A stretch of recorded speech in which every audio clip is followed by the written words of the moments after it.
നടത്തിയിട്ടുള്ള ഡയലോഗിനെ കുറിച്ചുള്ള ഇവിടെ നടക്കുന്ന ചർച്ച നമ്പർ 1. പിന്നീട് മുഖ്യമന്ത്രി പത്രക്കാരെ കണ്ടപ്പോൾ അദ്ദേഹത്തിൻ്റെ ശരീരഭാഷ 2. 3 അതിനുശേഷം IAS ഓഫീസേഴ്സിൻ്റെ ഇടയിലുള്ള ചർച്ച. ഇതെല്ലാം കൂടി നമ്മൾ നോക്കുമ്പോൾ സ്വാഭാവികമായിട്ടും ഞാൻ ആദ്യം പറഞ്ഞ വാക്കിൽ തന്നെ ഉറച്ചു നിൽക്കുന്നു, അസാധാരണമായ ഒരു സാഹചര്യം അവിടെ ഉണ്ടായിട്ടുണ്ട്. ശ്രീ SM വിജയാനന്ദൻ രാജിവെക്കുമെന്ന് ഞാൻ കരുതില്ല. കാരണം ഇനി അദ്ദേഹത്തിന് 70 താഴെ ദിവസങ്ങൾ മാത്രമേ ഉള്ളൂ. അദ്ദേഹത്തെ പോലെ ഒരു മാന്യൻ ഒരു ഗവൺമെൻറ്റിന് തലവേദന ഉണ്ടാക്കിക്കൊണ്ട് രാജിവെക്കുന്ന ഒരു സ്വഭാവക്കാരനാകാൻ സാധ്യതയില്ല. അദ്ദേഹം ഇൻ്റർമീഡിയറ്റ് കോളേജിൽ പഠിക്കുന്ന കാലം മുതൽ എനിക്ക് അദ്ദേഹത്തെ അടുത്തറിയാവുന്നതാണ്. ശ്രീ നമ്മളുടെ പ്രിയപ്പെട്ട ബാബുജിക്ക് ഈ കാര്യത്തെക്കുറിച്ച് അറിയാം, ഞാനത് ആവർത്തിക്കുന്നില്ല. ഇവിടെ പ്രധാനപ്പെട്ട പ്രശ്നം എന്താ? ഇവിടെ ഓൾ ഇന്ത്യ സർവീസിൻ്റെ ചാർജുള്ള ആളാണ് മുഖ്യമന്ത്രി. ഒരു പരാതി വന്നാൽ മുഖ്യമന്ത്രിയോട് പറയുന്നത് കാരണം മുഖ്യമന്ത്രി ആയതുകൊണ്ട് മാത്രമല്ല, മുഖ്യമന്ത്രിയാണ് എന്ന് വരികിൽ ഫസ്റ്റ് അമംഗ് ഈക്വൽസ് ആണ് നമ്മളുടെ ജനാധിപത്യത്തിൽ. അതേസമയം ഓൾ ഇന്ത്യ സർവീസസിൻ്റെ ചാർജുള്ള മന്ത്രിയാണ് മുഖ്യമന്ത്രി. അപ്പോൾ അദ്ദേഹത്തോടല്ലാതെ മറ്റാരോട് പരാതി പറയും? അദ്ദേഹത്തോട് പരാതി പറഞ്ഞു. പരാതി കേട്ടാൽ മുഖ്യമന്ത്രി ചെയ്യേണ്ടത് എന്താ? പരിഹാരത്തിന് വേണ്ടി പരിശ്രമിക്കുകയാണ് ചെയ്യേണ്ടത്. പരാതി പറയാൻ ചെന്ന ആളുകളോട് അദ്ദേഹം അത് സുഖകരമല്ലാത്ത രൂപത്തിൽ സംസാരിച്ചു എന്നുള്ളത് ഇപ്പോൾ കോമൺ കോൺസെൻസസ് ആണല്ലോ, എല്ലാവരും ഒരുപോലെ സമ്മതിക്കുന്നതാണ്. അങ്ങനെ സംസാരിച്ചാണോ ഒരു സംസ്ഥാനത്തിൻ്റെ പ്രശ്നങ്ങൾ പരിഹരിക്കുന്നത്? മാത്രമല്ല ഭരണസ്ഥിരാ കേന്ദ്രത്തിലിരിക്കുന്ന ആരൊക്കെയാണ്? ചീഫ് സെക്രട്ടറി, അഡീഷണൽ ചീഫ് സെക്രട്ടറിമാർ, പ്രിൻസിപ്പൽ സെക്രട്ടറിമാർ, അതിൻ്റെ തൊട്ടു താഴെയുള്ള ഹൈറാർക്കി, ഇവരെല്ലാം കൂടി ചേരുന്ന ഒരു സമൂഹത്തോട് IAS അസോസിയേഷൻ്റെ ഒരു തീരുമാനം അറിയിക്കാൻ ചെന്നാൽ കേരളത്തിൽ ഏതെങ്കിലും ഒരു മുഖ്യമന്ത്രി ഇങ്ങനെ പെരുമാറുന്നത് ശരിയാണോ? അപ്പം ഒരു കാരണവശാലും ഇതുപോലൊരു പെരുമാറ്റം ഉണ്ടാവരുത്. കാരണം അത് മുഖ്യമന്ത്രിയെയും ശ്രീ SM വിജയാനന്ദൻ്റെയും വ്യക്തിപരമായ ഇക്വേഷൻസിനെ മാത്രമല്ല ബാധിക്കുന്നത്, ഈ സംസ്ഥാനത്തിൻ്റെ വികസനത്തെ കൂടി ബാധിക്കുകയാണ്. ഭരണസ്തംഭനത്തിലേക്ക് അത് പോവുകയാണ്. മാന്യതയില്ലാതെ പെരുമാറി എന്നുള്ള ആക്ഷേപം പുറത്തു വന്നിരിക്കുകയാണ്. ആ സാഹചര്യം പൊട്ടിത്തെറിയിൽ പോകാത്തത് ശ്രീ SM വിജയാനന്ദ് ഈ 70 താഴെ ദിവസങ്ങൾ മാത്രമേ അധികാരത്തിലുള്ളൂ. അത് കഴിയുമ്പോൾ അദ്ദേഹം റിട്ടയർ ചെയ്യും എന്നുള്ളത് കൊണ്ടാണ്. അതുകൊണ്ട് ഒരു കാരണവശാലും നമുക്ക് അംഗീകരിക്കാൻ കഴിയുന്ന കാര്യമല്ല. ഇങ്ങനെയൊരു പ്രശ്നമുണ്ടായാൽ മുഖ്യമന്ത്രി ചെയ്യേണ്ടത് ബന്ധപ്പെട്ട ആളുകളുമായി സംസാരിച്ച് ഇഷ്യൂ സെറ്റിൽ ചെയ്യണം. അതിനുവേണ്ടിയുള്ള മാർഗം നോക്കണം. 2 വകുപ്പ് അദ്ദേഹത്തിൻ്റെ കയ്യിലല്ലേ, അദ്ദേഹത്തിന് അത് ചെയ്യാമല്ലോ. അദ്ദേഹത്തിൻ്റെ ഒരു ഫോൺ കോൾ കൊണ്ട് അവസാനിക്കാൻ പറ്റുന്ന കാര്യമല്ലേ? അതിന് ഇത്ര വിധത്തിലുള്ള ഒരു തലവേദനയാക്കി പുറത്തേക്ക് വിടേണ്ട കാര്യമുണ്ടോ? പ്രശ്നം പരിഹരിക്കാനായി ചെന്നു, കൂടുതൽ പ്രശ്നമായി അവർ പുറത്തോട്ട് പോകുന്നു. ഇതാണ് കേരളത്തിൽ നടന്നിട്ടുള്ളത്. വളരെ വളരെ വളരെ ദൗർഭാഗ്യകരമായി പോയി. ശരി, ശ്രീ PM മനോജ്, 2 കാര്യങ്ങൾ. ഒന്ന്, ഒക്ടോബർ മാസം മുതൽ തുടങ്ങിയ പരാതി പ്രവാഹം, അതിനുമേൽ എന്തുകൊണ്ട് മുഖ്യമന്ത്രി മൗനം പാലിച്ചു? അതുകൊണ്ടല്ലേ ഇത്തരം ഒരു അസാധാരണ സാഹചര്യമെന്ന് അദ്ദേഹത്തിന് തന്നെ സമ്മതിക്കേണ്ടി വന്ന ഒരു സമരമുഖത്തേക്ക് കാര്യങ്ങൾ എത്തിയത്?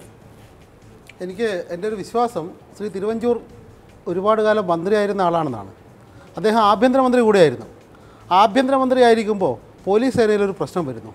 ഇവിടെയുള്ള DGPമാരും ADGPമാരും IG മാരും ഒന്നിച്ച് യോഗം ചേർന്ന് അവർ അവധിയെടുക്കാൻ തീരുമാനിക്കുന്നു എന്ന് പത്രത്തിൽ വാർത്ത കൊടുത്തതിന് ശേഷം തിരുവഞ്ചൂരിനെ ചെന്ന് കാണാൻ കാര്യം പറയാൻ പോയി കഴിഞ്ഞാൽ അദ്ദേഹം ഏത് തരത്തിലാണ് പെരുമാറുന്നത്?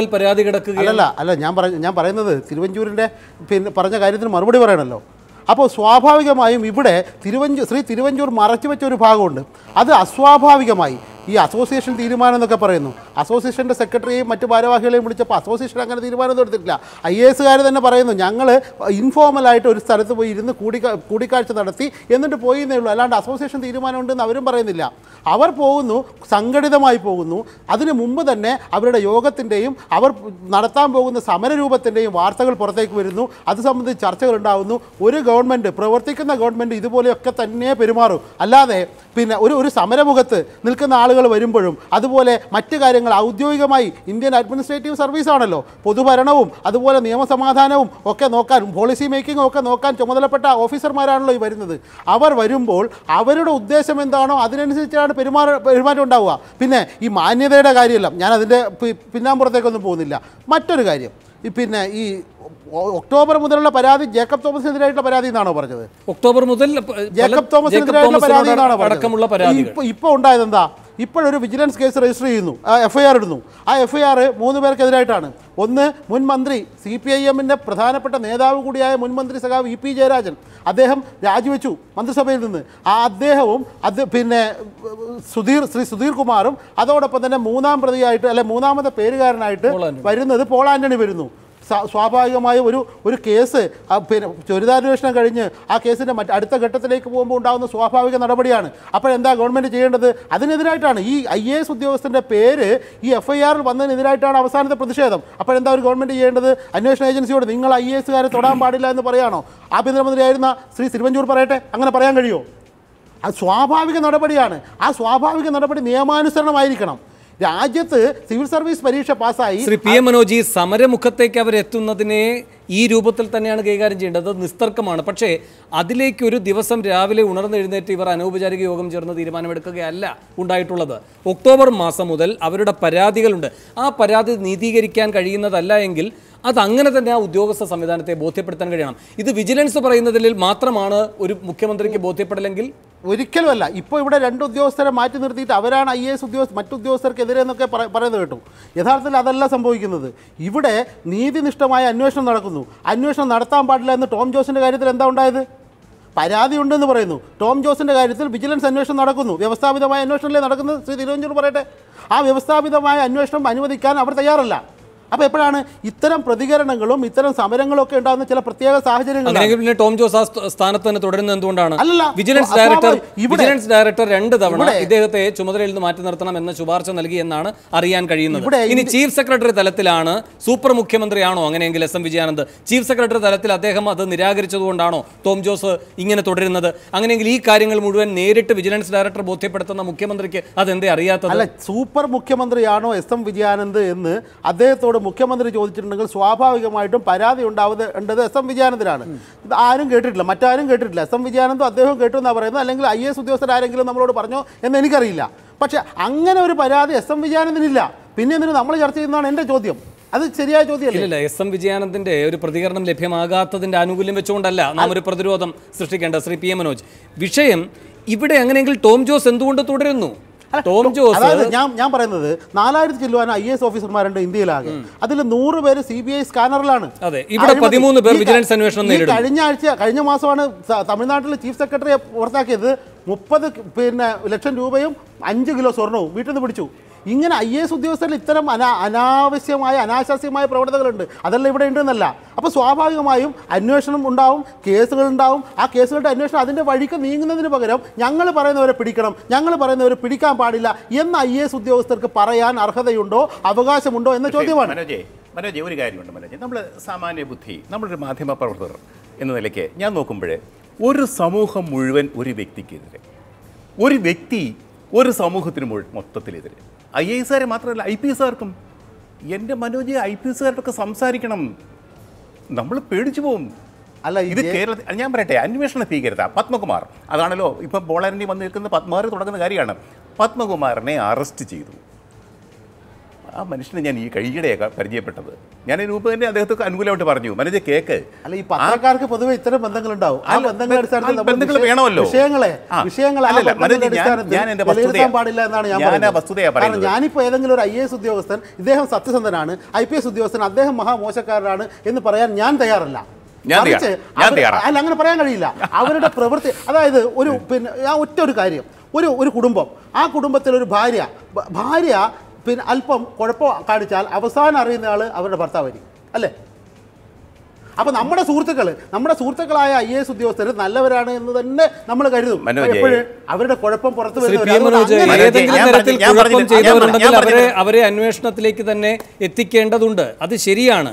പക്ഷേ പ്രശ്നം ഒരു ചെറിയ വൃത്തത്തിൽ നിന്നുകൊണ്ട് മാത്രം കാര്യങ്ങൾ ബോധ്യപ്പെടുന്ന ഒരു പരിമിത വിഭവനായി നാളെ ഏറ്റവും ജേക്കബ് തോമസും പറയുന്നത് മാത്രം വേദവാക്യമായി എടുക്കുന്നു എന്നതാണ് IAS ഉദ്യോഗസ്ഥരുടെ കടുത്ത അമർഷം. അങ്ങനെ ചില മുൻ ഗവൺമെന്റുകളുടെ കാലത്ത് ശ്രീ തിരുവഞ്ചൂരിനൊക്കെ അറിയാം, ചില ഒരു പ്രത്യേക കോട്ടറി അല്ലെങ്കിൽ ഒരു പ്രത്യേക കോക്കസ്, ഇവരാണ് ഈ കാര്യങ്ങളൊക്കെ തീരുമാനിക്കുന്ന അവസ്ഥ ഉണ്ടായിരുന്നു. ഇപ്പോഴേതായാലും ആ അവസ്ഥയില്ലല്ലോ. മനോജ്, ഞാൻ പറഞ്ഞു തീർത്തില്ല.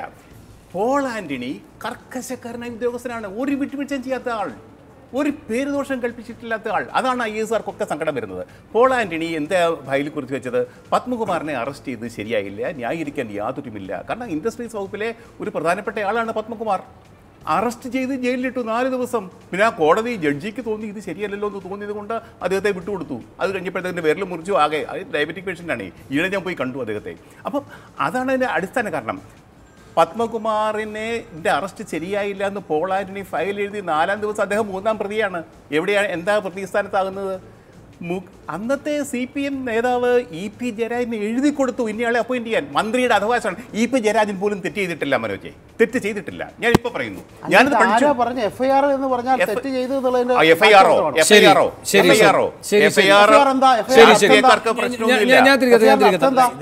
ഇതിലിപ്പോ ഈ വന്ന ചർച്ചയിൽ ഇപ്പൊ മുഴുവൻ ചർച്ച വന്നിരിക്കുന്നത് ഈ പോൾ ആൻ്റണിക്കെതിരായിട്ടുള്ള FIR ആണ് ഈ പ്രശ്നത്തിന് മുഴുവൻ അടിസ്ഥാന കാരണം എന്നാണ്. ഞാനത് വിശ്വസിക്കുന്നില്ല. കാരണം IAS ഉദ്യോഗസ്ഥന്മാർ അങ്ങനെയാണെങ്കിൽ ഇതിനു മുമ്പ് എത്രയോ സമരം ചെയ്യേണ്ടതല്ലേ? TO സൂരജിനെതിരായിട്ട് അന്വേഷണം നടന്നിട്ടില്ലേ? കേസ് എടുത്തിട്ടില്ലേ? എത്രയോ ഉദ്യോഗസ്ഥന്മാർക്കെതിരായിട്ട്.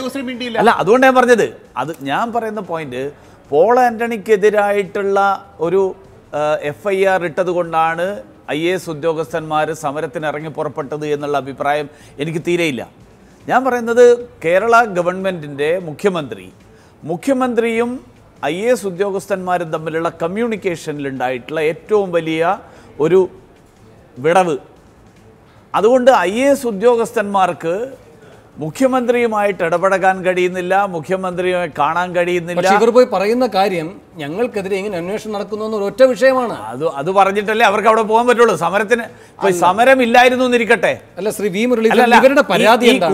ഈ IAS ഉദ്യോഗസ്ഥരുടെ പരാതി എന്താണ്? അവരെ ജേക്കബ് തോമസ് വേട്ടയാടുന്നു എന്നതാണ്. ജേക്കബ് തോമസ് വേട്ടയാടുന്നു എന്നുള്ള പോയിന്റ്, ആ പോയിന്റുമായിട്ടാണ് അവർക്ക് പോകാൻ പറ്റുക. ഇപ്പോൾ അവർക്ക് ഞങ്ങൾക്ക് മുഖ്യമന്ത്രിയുമായിട്ട് കാരണം അദ്ദേഹത്തിൻ്റെ വിവിധ വിഷയങ്ങളിൽ അദ്ദേഹം എടുത്തിട്ടുള്ള ഉദ്യോഗസ്ഥന്മാരോട് എടുത്തിട്ടുള്ള നിലപാടുകളും ബാക്കിയുള്ള കാര്യങ്ങളും ഒക്കെ അതിൻ്റെ പിന്നിലുണ്ട്. പക്ഷെ അവർക്കത് ഉദാഹരണങ്ങൾ അടക്കം വെച്ചിട്ട് പറയുന്നതിന് അല്ലല്ല ഞാൻ പറയാം ഉദ്യോഗസ്ഥന്മാർ. കാരണം ഞാൻ IAS ഉദ്യോഗസ്ഥന്മാരുടെ പദവിയിലിരുന്നിട്ട് ഞാൻ ജോലി ചെയ്തിട്ടുണ്ട്. IAS ഉദ്യോഗസ്ഥന്മാരെ മുകളിലിരുന്നിട്ടും ജോലി ചെയ്തിട്ടുണ്ട്. IAS ഉദ്യോഗസ്ഥന്മാർക്ക് ചില തലക്കനത്തിൻ്റെയും അവരുടേതായിട്ടുള്ള ചില പ്രശ്നങ്ങളും ഒക്കെ ഉണ്ട്. അതിനൊക്കെ ഞാൻ അംഗീകരിക്കുന്ന ഒരാളാണ്. അതൊക്കെ ഉണ്ട് എന്നുള്ളത് ശരിയാണ്. പക്ഷേ ഒരു രാഷ്ട്രീയ നേതൃത്വം IAS ഉദ്യോഗസ്ഥന്മാരെ കൊണ്ട് പണിയെടുപ്പിക്കാനുള്ള കഴിവ് കൂടി അവർക്കുണ്ടാവണം. രാഷ്ട്രീയ നേതൃത്വം IAS ഉദ്യോഗസ്ഥന്മാരെ വടിയെടുത്ത് കാണിച്ചിട്ട് പണിയെടുപ്പിക്കലല്ല രാഷ്ട്രീയ നേതൃത്വത്തിൻ്റെ ചുമതല. പകരം രാഷ്ട്രീയ നേതൃത്വം IAS ഉദ്യോഗസ്ഥന്റെ കഴിവിനെ എക്സ്ട്രാക്ട് ചെയ്യാനുള്ള കഴിവുള്ള ഒരു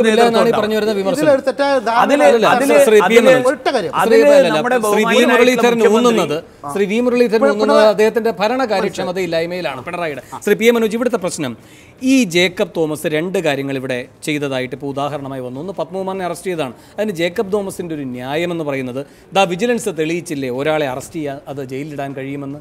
ഒരാളെ അറസ്റ്റ്